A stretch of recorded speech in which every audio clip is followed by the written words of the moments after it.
Welcome to K Mall, a premium project by Kaleen Group. Book now. दोस्तों, सबसे पहले मैं एक नौजवान होने के नाते भारतीय राष्ट्रीय कांग्रेस की जो मौजूदा स्टीयरिंग कमेटी है, उसने जो संविधान में एक संशोधन किया है कि पार्टी प्रतिनिधित्व में हर एक स्तर पर 50 वर्ष से कम उम्र के व्यक्ति को 50% तक सीट जो आरक्षित किया गया है, मैं इस देश के नौजवानों के बिहाफ पर भारतीय राष्ट्रीय कांग्रेस को कोटि कोटि धन्यवाद करना चाहता हूं। दोस्तों, मैं समझता हूं कि ये एक महत्वपूर्ण रेजोल्यूशन है। महत्वपूर्ण रेजोल्यूशन इसलिए है कि आप सब जानते हैं कि भारत दुनिया का सबसे नौजवान देश है। दुनिया का हर 5वां नौजवान कोई ना कोई भारतीय है। ऐसे वक्त में देश की दशा क्या होगी, देश की राजनीति क्या होगी, समाज का स्वरूप क्या होगा और हमारे आने वाले भविष्य का मुस्तकबिल क्या होगा, इसको इस देश का नौजवान तय करेंगे। कांग्रेस पार्टी ने इस बदलाव को महसूस किया है, उसके लिए हम अपने वरिष्ठ नेतृत्व को बहुत बहुत धन्यवाद देना चाहते हैं। दोस्तों, आज जब रायपुर में देश की सबसे पुरानी पार्टी उसका 50वां महाधिवेशन हो रहा है, तो हमारे सामने कुछ महत्वपूर्ण सवाल हैं और उन्हीं महत्वपूर्ण सवालों पर चर्चा करने के लिए यह हमारा डिस्कशन हो रहा है, यह प्लेनरी सेशन हो रहा है। और यहां मैं आपके बीच मौजूद हूं हमारे देश के इकोनॉमिक, आर्थिक और राजनीतिक रेजोल्यूशन क्या होना चाहिए उसके संबंध में कुछ बातें रखने के लिए। सबसे पहली बात तो हमको यह समझना चाहिए, देश की अर्थव्यवस्था देश के लोगों को नजरअंदाज करके नहीं चल सकती है। कोई भी ऐसी आर्थिक नीति जिसमें देश के लोगों को नजरअंदाज किया गया है, वो आर्थिक नीति देश की आर्थिक नीति नहीं हो सकती है। और आज हम जिस मोड़ पर खड़े हैं, हम देख रहे हैं कि नारा देश का लगाया जाता है, नाम देश का लिया जाता है और तिजोरियां दोस्त की भरी जाती है। ऐसी आर्थिक नीतियां आज इस देश के अंदर लाई जा रही है। मेरा एक सीधा सवाल है इस देश के हुक्मरानों से, कांग्रेस पार्टी का एक आम कार्यकर्ता होने के चलते, कि ऐसी कौन सी ऐसी नीति है कि देश गरीब हो रहा है। हमारा आर्थिक आंकड़ा हमको बताता है कि देश में सबसे ज्यादा बेरोजगारी है आज के वक्त में। कोई ऐसा सेक्टर नहीं है जहां बेरोजगारी सर चढ़ करके बोल नहीं रही है। आप तमाम सर्वे उठा करके देख लीजिए, लगातार अमीर और गरीब की खाई बढ़ती जा रही है। इस देश के संसाधनों पर मुट्ठी भर लोगों का कब्जा होता जा रहा है। वैसी परिस्थिति में जो देश की संकल्पना है, जिसको महात्मा गांधी ने देखा है, जिसको मौलाना अबुल कलाम आजाद ने देखा है, जिसको सुभाष चंद्र बोस ने देखा है, जिसको श्रीमती इंदिरा गांधी ने देखा, जिसको स्वर्गीय राजीव गांधी ने देखा, जिसको इस देश की संविधान ने इस रूप में वर्णित किया है कि देश देश के लोगों से बनता है। जब देश देश के लोगों से बनता है तो आप मुझे बताइए कि देश कैसे गरीब हो रहा है और देश के 2-4 पूंजीपति कैसे अमीर हो रहे हैं। यह कौन सी ऐसी जादू की छड़ी है जो मौजूदा सरकार चला रही है। आप मुझे बताइए कि आम लोगों की आमदनी घटती जा रही है और देश के 1-2 पूंजीपति दुनिया के अमीरों की सूची में जाकर के शुमार हो जाते हैं। मैं यहां यह बात स्पष्ट कर देना चाहता हूं, हमारी पार्टी अमीरों के खिलाफ नहीं है, हमारी पार्टी पूंजीपतियों के खिलाफ नहीं है, हमारी पार्टी उद्योग धंधों के खिलाफ नहीं है, हमारी पार्टी उद्योगपतियों के खिलाफ नहीं है।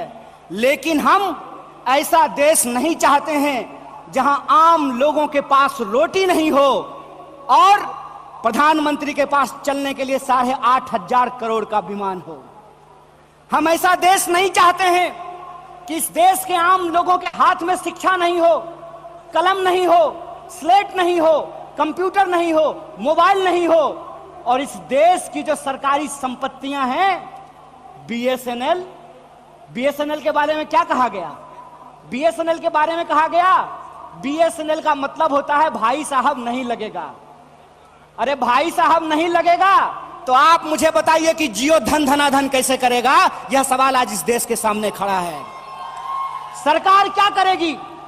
यह सवाल मैं पूछना चाहता हूं इस देश के नीति निर्माताओं से कि अगर एयर इंडिया नहीं होगा, जब देश में नहीं होगा एयर इंडिया, तो आप बताइए क्या करेंगे Jyotiraditya Scindia?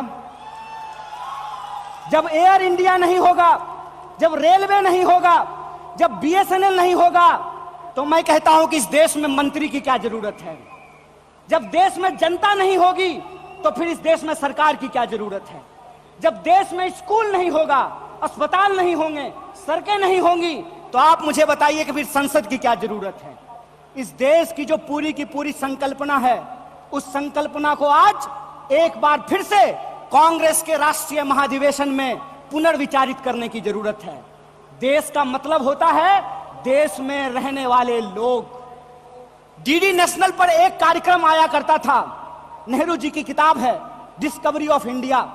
Discovery of India के एपिसोड में नेहरू जी आम लोगों से पूछते हैं कि बताइए कौन है भारत माता? किसको भारत माता कहते हैं? भारत माता इस देश में रहने वाले लोग हैं। जब हम भारत माता की जय बोलते हैं तो भारत माता की जय बोलने का मतलब है इस देश के 140 करोड़ लोगों की जय। और 140 करोड़ लोगों की जय का मतलब है कि 140 करोड़ लोगों के हाथ में पढ़ाई हो, 140 करोड़ लोगों के हाथ में काम हो, 140 करोड़ लोगों के लिए रोजगार की व्यवस्था हो, 140 करोड़ लोगों के लिए इलाज की व्यवस्था हो, 140 करोड़ लोगों के लिए चलने के लिए सड़कें हो, गाड़ियां हो, रेलवे हो, हवाई जहाज हो। और आपने देखा कि देश में कुछ लोग लोकतंत्र को अपनी बपौती समझ लिए हैं। अभी जब मैं हवाई जहाज की बात कर रहा था तो मुझे दिल्ली एयरपोर्ट याद आ गया। दिल्ली एयरपोर्ट पे भारी जो है सिक्योरिटी फोर्स आई थी हमारे एक नेता को गिरफ्तार करने के लिए। तो मैं दिल्ली में बैठे हुए हुक्मरानों को इस महाधिवेशन के माध्यम से कहना चाहता हूं, आपको मालूम नहीं है भारतीय राष्ट्रीय कांग्रेस का इतिहास। आपके पुरखों ने जिन अंग्रेजों की चापलूसी की थी, उन अंग्रेजों से लड़ करके हमने इस देश को आजादी दिलाई। इस बात को याद रखिएगा। ना आपके जेल से डरेंगे, ना आपके मुकदमे से डरेंगे, ना आपकी लाठियों से डरेंगे, ना आपकी गोलियों से डरेंगे। भारतीय राष्ट्रीय कांग्रेस इस देश की पार्टी है और इस देश के हकूक के लिए लड़ती रहेगी। इस बात को याद रखिएगा।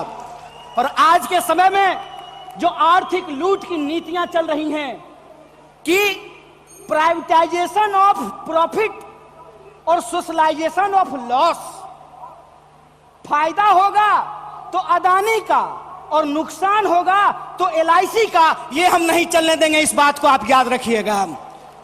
फायदा होगा तो प्रधानमंत्री जी के दोस्त का और नुकसान होगा तो इस देश के आम लोगों का पैसा जो एसबीआई में पड़ा हुआ है उसका, ये हम नहीं चलने देंगे। इस बात को याद रखिएगा। इसीलिए हमारा पॉलिटिकल और इकोनॉमिक रेजोल्यूशन ये है कि भारतीय राष्ट्रीय कांग्रेस इंडियन कॉन्स्टिट्यूशन का सेफ गार्ड है। हम इंडियन कॉन्स्टिट्यूशन के पहरेदार हैं, हम इंडियन कॉन्स्टिट्यूशन के असली चौकीदार हैं। इस बात को याद रखिएगा। और इंडियन कॉन्स्टिट्यूशन इस बात को रिजॉल्व करता है, we the people of India.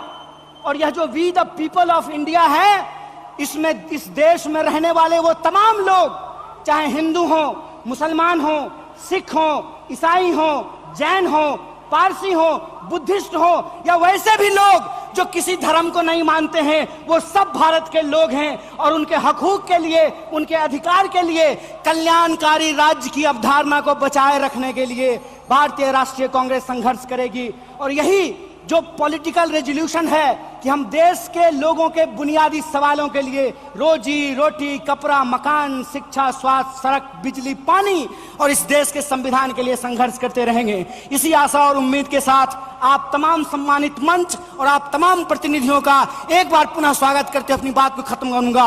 शुक्रिया। इनकलाब जिंदाबाद। जय हिंद, जय भारत, जय कांग्रेस।